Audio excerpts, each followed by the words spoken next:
Okay, before we get started, you want to disconnect the positive terminal from the battery. And you can do this with a 10 millimeter, at least that's what mine is. Alright, I'm going to attempt to replace the starter on my 2005 Hyundai Santa Fe. So to start off, I'm going to be removing this big plastic cover. So I got the big plastic cover off. Only had to take out 7 screws, but I think there were supposed to be 9, but over the years mechanics lose them, so it's only 7 now. There's 3 on the side, on each side, and then I think there's supposed to be 3 in the front, but I only had 1. So there it is. Okay, so now I need to get this cover off.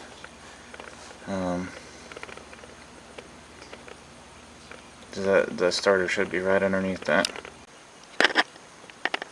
Alright, so there's 2 bolts and a nut holding that cover on. Let's take a look at the cover. There's where the cover was. I didn't actually get the cover out. It's just sort of shimmied up in there.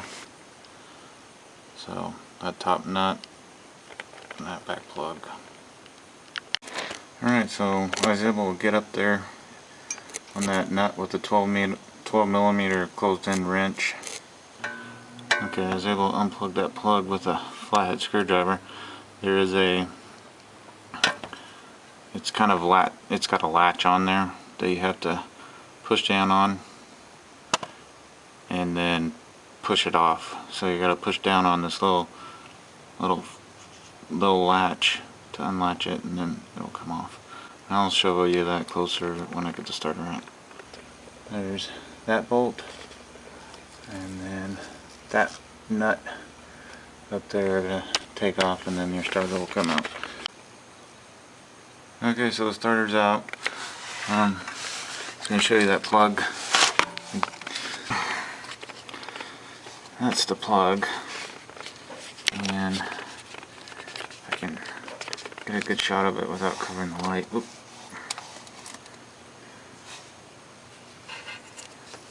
You'll see that it has this part right here that you got to push on.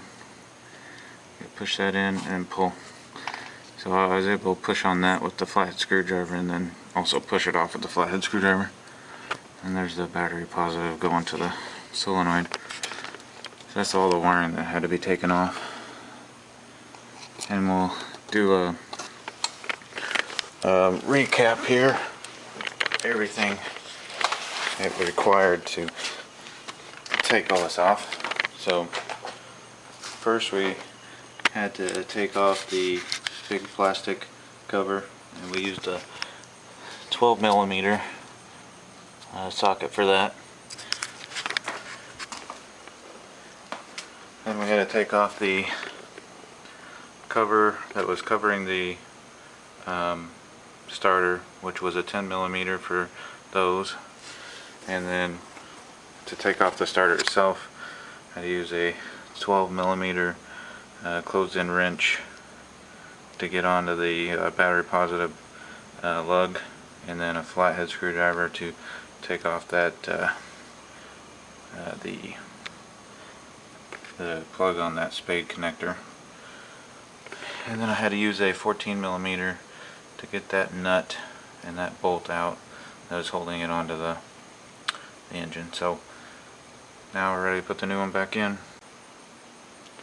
Alright, just got the new starter out. Wanted to compare it to the old one. It does look slightly different.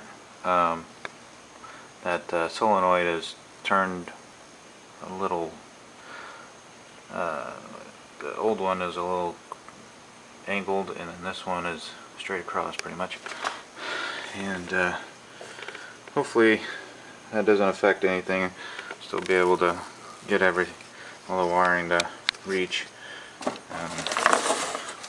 The part I got was a Duralast from AutoZone. So I got the new one up in there. Just have it mounted, don't have the wires on. If I was smart, I would have taken that nut off before I put it up in there, but I didn't. And I also fought that cover for a long time, so I decided it's not going back on. It needs a little modification, and so it can be slid on and not in the way. So not putting the cover on it, but I'm gonna get it wired up here and I'll be back with you. Alright, so it's in there. I tested it, started.